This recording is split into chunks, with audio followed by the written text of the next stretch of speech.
Pada pertengahan abad kedua Hijriah, dunia Islam sedang mengalami masa keemasan ilmu pengetahuan. Baghdad baru saja berdiri sebagai jantung pemerintahan Abbasiyah. Di sana, bahasa Arab menjadi bahasa peradaban, bahasa ilmu, bahasa Al-Quran yang dibaca di setiap masjid dan madrasah.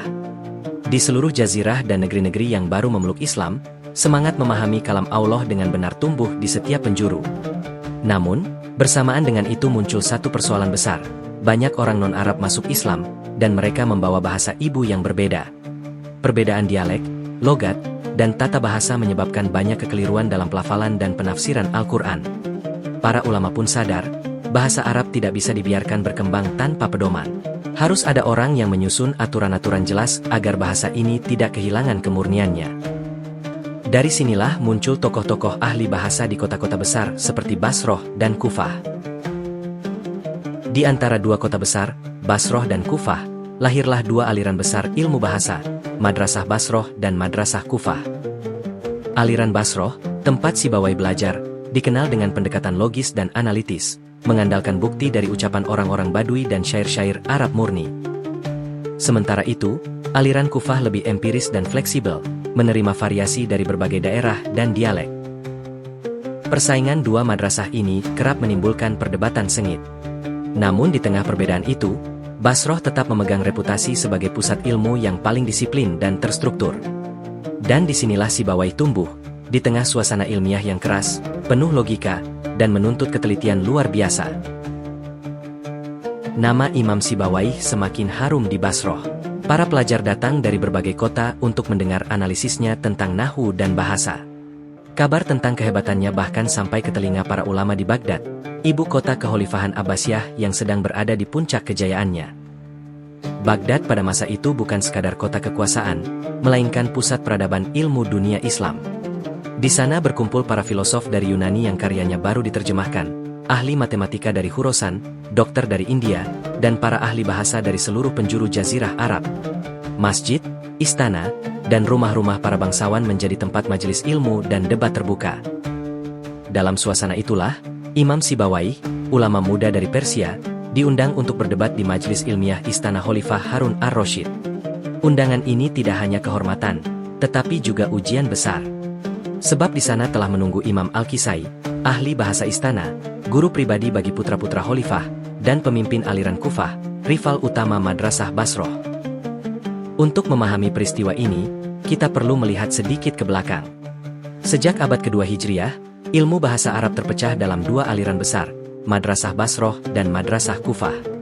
Basroh, tempat Imam Sibawai belajar, dikenal ketat dan logis. Mereka menetapkan kaidah berdasarkan ucapan orang Arab murni, terutama Badui Najd, dengan sistem analogi dan penalaran mendalam. Bagi mereka, bahasa harus memiliki aturan yang bisa dijelaskan secara rasional. Kufah, tempat Imam Al-Kisai dan murid-muridnya berkembang, lebih longgar dan pragmatis. Mereka menilai bahwa apapun yang diucapkan oleh orang Arab asli, meski berbeda dari kaidah logika Basroh, tetap dianggap benar. Karena itu, aliran Kufah lebih terbuka terhadap ragam dialek dan variasi penggunaan.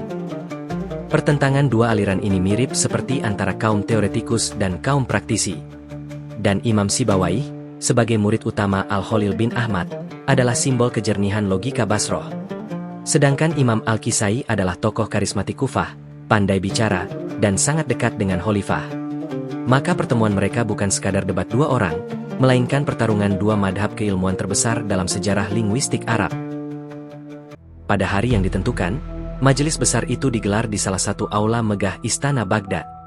Para ulama, penyair, dan pejabat hadir menyaksikan, termasuk para pelajar dan cendekiawan muda yang ingin melihat pertarungan dua bintang ilmu. Di tengah ruangan, duduk sang Khalifah Harun ar-Rasyid, ditemani wazirnya, Yahya bin Khalid al-Barmaki. Imam Al-Kisai duduk di sisi kanan, tenang, dengan wajah yang penuh percaya diri. Imam Sibawai duduk di sisi kiri, muda, tenang, dan membawa beberapa lembar catatan kecil dari pelajarannya di Basroh. Mereka berdua saling memberi salam dengan sopan, sebagaimana adab para ulama. Lalu dimulailah perdebatan itu. Riwayat yang paling masyhur menyebut bahwa perdebatan dimulai dari satu contoh kalimat Arab sederhana. قالوا كنت أظن أن العقرب أشد لسعا من الزنبور فَإِذَا هُوَ هِيَ وَإِذَا هُوَ إِيَّاهَا. Yang artinya, aku dulu mengira bahwa sengatan kalajengking lebih sakit daripada lebah. Ternyata, sengatannya adalah sama. Masalahnya terletak pada bagian terakhir kalimat, faidah huwa hiya, atau faidah huwa iyaha. Kedua bentuk ini tampak mirip, tetapi bagi ahli nahwu, perbedaan itu sangat besar. Sibawayh dari aliran Basroh berpendapat bahwa bentuk yang benar adalah faidah huwa hiya, karena kata huwa adalah isim, subjek, dan hiya adalah khobar, predikat. Bentuk iyaha dianggap salah, sebab tidak sesuai dengan kaidah hubungan isim dan khobar dalam struktur kalimat Arab klasik. Imam Al-Kisai dari aliran Kufah menolak pendapat itu. Ia berargumen bahwa ia pernah mendengar dari orang Arab Badui, penutur asli, yang mengucapkan bentuk faidah huwa iyaha. Maka, menurutnya, ucapan itu sah dan tidak bisa dianggap salah, karena berasal dari penutur yang fasih. Imam Sibawayh menegaskan dengan nada tenang. Tidak setiap yang didengar dari Badui bisa dijadikan dasar, wahai Abu Al-Hasan, kunyah dari Imam Al-Kisai. Yang dijadikan hujah adalah yang selaras dengan kaidah umum bahasa Arab yang fasih. Imam Al-Kisai menjawab, dan bagaimana engkau menentukan kefasihan jika bukan dengan mendengar ucapan mereka? Apakah engkau ingin membuat kaidah yang menolak lidah Arab sendiri? Perdebatan pun memanas. Imam Sibawayh berbicara dengan logika yang jernih, membedah struktur kata demi kata, menerangkan fungsi gramatikal seperti seorang ilmuwan menganalisis hukum alam. Imam Al-Kisai menjawab dengan gaya retorika yang hidup, membawakan contoh-contoh dari kehidupan nyata, dan mengutip syair-syair Arab Badui. Keduanya sama-sama mengagumkan. Para hadirin terpesona, bahkan Khalifah sendiri terlihat kagum pada kepandaian keduanya. Namun, dalam majelis ilmiah seperti itu, politik seringkali menyelinap di balik pengetahuan. Imam Al-Kisai adalah guru resmi bagi putra-putra Khalifah, dan memiliki kedudukan istimewa di istana.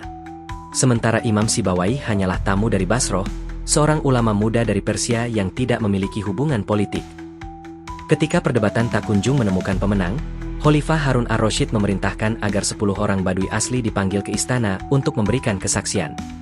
Namun menurut beberapa riwayat, orang-orang yang datang itu adalah para penutur yang lebih dekat dengan dialek Kufah, bukan dengan dialek Nejd yang menjadi dasar bahasa Fusa atau baku.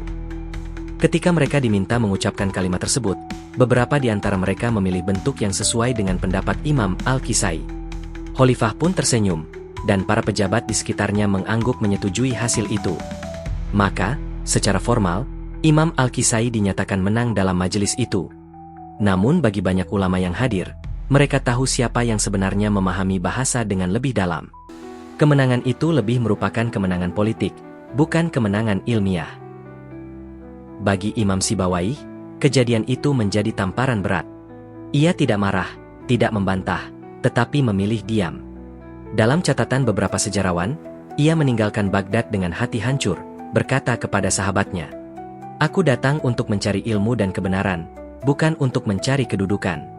Jika kebenaran dikalahkan oleh kedekatan dengan penguasa, maka aku lebih baik kembali kepada kesunyian." Ia kemudian kembali ke Basroh untuk beberapa waktu, lalu melanjutkan perjalanan ke tanah kelahirannya di Persia. Di sana, ia mengasingkan diri, menyempurnakan Alkitab dengan penuh ketenangan, tanpa sorotan, tanpa istana, tanpa penghargaan. Namun kisah perdebatan itu tetap hidup, menjadi simbol benturan antara ilmu dan kekuasaan, antara logika dan otoritas.